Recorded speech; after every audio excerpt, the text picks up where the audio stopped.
Two vectors between இருக்கிற angle கண்டுபிடிக்க சொல்றாங்க. அப்போ ஃபர்ஸ்ட் வெக்டாருக்கு ஏ வெக்டார் நேம் கொடுத்துக்கலாம். Let A vector equal to second வெக்டாருக்கு பி வெக்டார் மென்ஷன் பண்ணிக்கலாம். ஆங்கிள் கண்டுபிடிக்கணும். போன சம்லயே பார்த்தோம். என்ன formula? Theta is equal to cos inverse A vector dot B vector by AB. A நாள் ஒண்ணுதா, மாடுலஸ் ஏ வெக்டார் நாள் ஒண்ணுதா, பி நாள் ஒண்ணுதா, மாடுலஸ் பி வெக்டார் நாள் ஒண்ணுதா. Is equal to cos inverse numerator பாருங்க, ஏ வெக்டாருக்கும் பி வெக்டாருக்கும் dot product. A vector B vector காம்பனன்ட்ஸ்ல இருக்குது.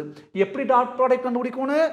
இந்த ஐ ஜே கே, அதாவது I cap J cap K cap இருக்கல்லவா, அதோட கரஸ்பாண்டிங் கோஎஃபிஷியன்ஸை மல்டிப்ளை பண்ணி ஆட் பண்ணணும். ஃபர்ஸ்ட் ஐ கேப்போட கோஎஃபிஷியன்ஸ் பாருங்க 2 6 மல்டிப்ளை பண்ணுங்க 2 into 6 நடுவுல பிளஸ் தான் வரும்.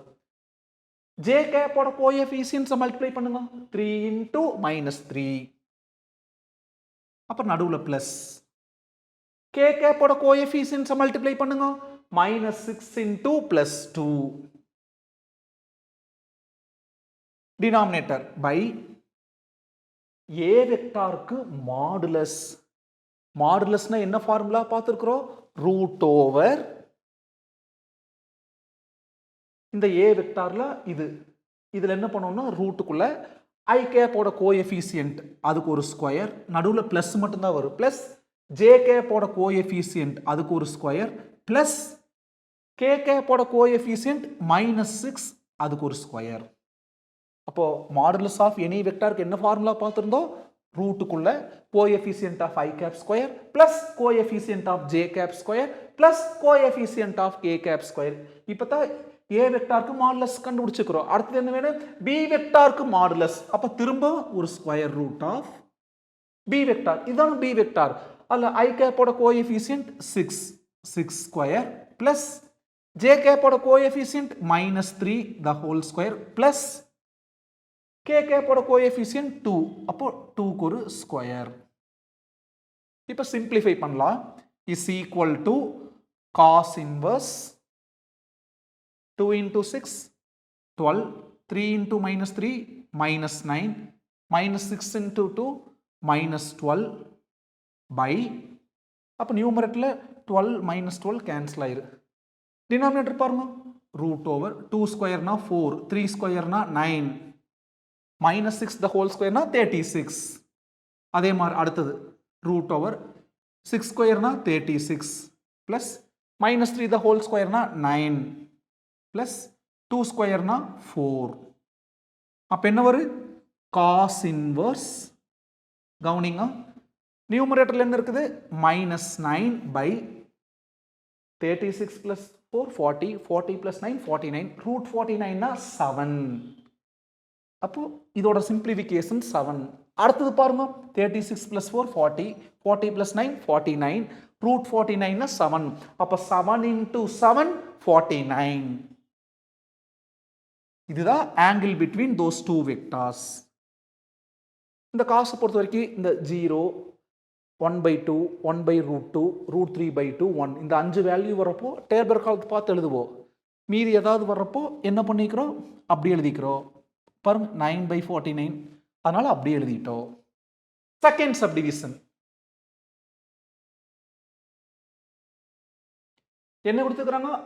ஒரு vector I cap minus J cap, இன்னொரு vector J cap minus K gap.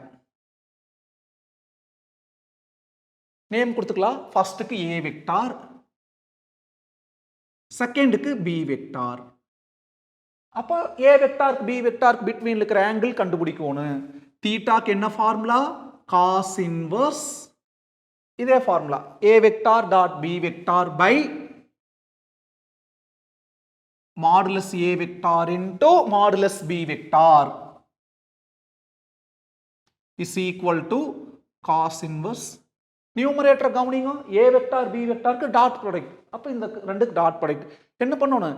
ஐ கேப்போட கோஎஃபிஷியன்ட்ஸை மல்டிப்ளை பண்ணணும். ஐ கேப்போட கோஎஃபிஷியன்ட் 1, இங்கே ஐ கேப்பை இல்லை அப்படின்னா 0, அப்புறம் ப்ளஸ் ஜே கேப்போட கோஎஃபிஷியன்ஸை மல்டிப்ளை பண்ணணும். ஃபர்ஸ்ட்ல -1, இங்க ஜே கேப்போட கோஎஃபிஷியன்ட் 1 பிளஸ் அப்புறம் அந்த ஏ வெக்டார் பி வெக்டார்ல கே கேப்போட கோஎஃபிஷியன்ஸை மல்டிப்ளை பண்ணணும். அங்க கே கேப்பே இல்ல 0, இங்க கே கேப்போட கோஎஃபிஷியன்ட் -1 பை ஏ வெக்டாருக்கு மாடுலஸ் என்ன ஃபார்முலா √ ஐ கேப்போட கோஎஃபிஷியன்ட்க்கு ஒரு ஸ்கொயர் 1 ஸ்கொயர் பிளஸ் ஜே கேப்போட கோஎஃபிஷியன்ட்க்கு ஸ்கொயர் -1 அதுக்கு ஒரு ஸ்கொயர் பிளஸ் கே கேப்போட கோஎஃபிஷியன்ட்க்கு ஸ்கொயர். கே கேப்பே இல்ல அப்ப 0 பிளஸ் 0 ஸ்கொயர்னா அது எழுதினாலும் சரி எழுதாட்டி சரி. அடுத்தது இப்பதான் ஏ வெக்டாருக்கு மாடுலஸ் கண்டுபிடிச்சிருக்கிறோம். அடுத்தது பி வெக்டாருக்கு மாடுலஸ் √ என்ன பண்ணணும் ரூட்டுக்குள்ள I cap J cap K cap இருக்குல்ல அதோட கோஎஃபிஷியன்ஸை ஸ்கொயர் பண்ணி ஆட் பண்ணணும். ஐ கேப்பே இல்லை அப்ப 0 ஸ்கொயர் எழுதணுங்கிற அவசியம் இல்லை.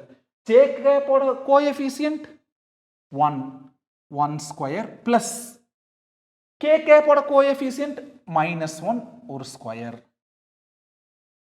Is equal to cos inverse கவனிங்க 1 into 0 0 0 into -1 0 அப்போ -1 into 1 1 அப்போ நியூமரேட்டர்ல -1 பை -1 ஸ்கொயர் 1 1 ஸ்கொயர் 1 அப்போ 1 plus 1 2 இங்க ஒரு √2 1 ஸ்கொயர் 1 -1 ஸ்கொயர் 1 அப்போ 1 plus 1 2 அப்போ √2 இதோட சிம்பிளிஃபிகேஷன் √2 அதோட simplification √2 √2 into √2 square square square root cancel ஆனா 2 இஸ் ஈக்குவல் டு எப்போ டேபிள் கால்த்து பார்க்கணும்னு சொல்லிக்கிற 0 ½ 1/√2 √3/2 1 பாருங்க ½ வந்திருக்கு கூட எக்ஸ்ட்ராவா மைனஸ் இருக்கு.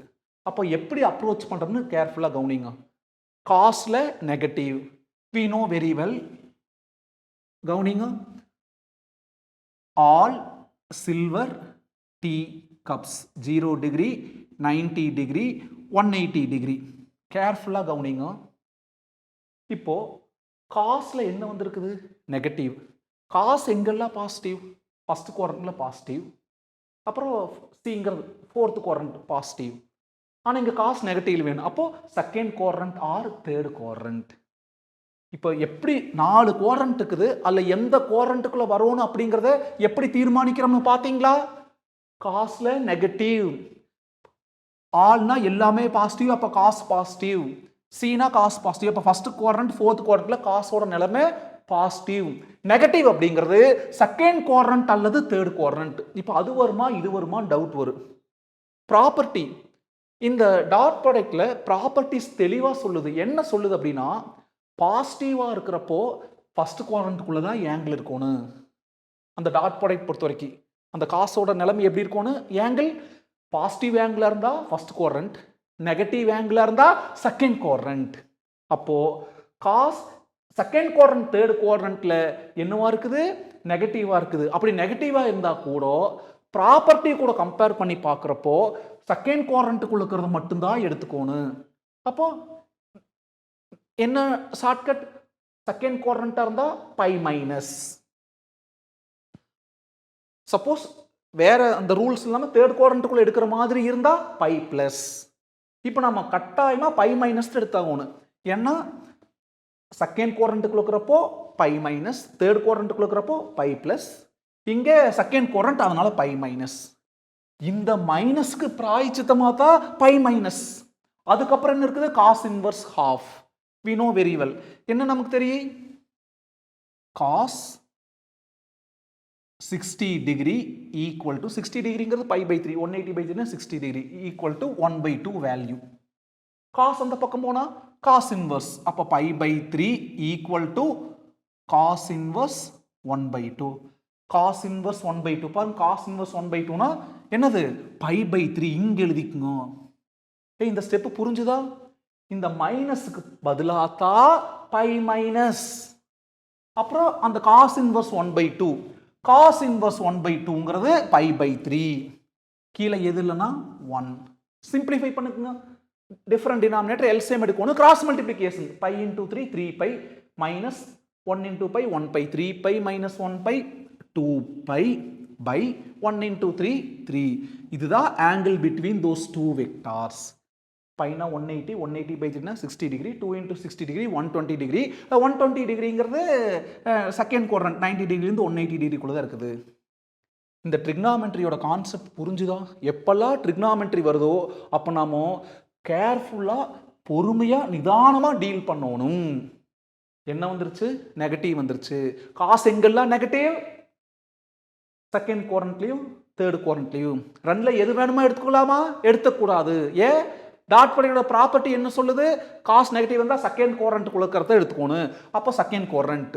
செகண்ட் குவாட்ரண்ட்டுக்கு என்ன shortcut? Pi minus. Third quadrant வந்து என்ன ஷார்ட்கட்? By plus. இப்போ நம்ம சம்ல செகண்ட் குவாட்ரண்ட்டுக்குள்ள எடுக்கணும்னு சொல்லிட்டாங்க, அதனால எந்த மாற்றமும் இல்லை, பை மைனஸ்.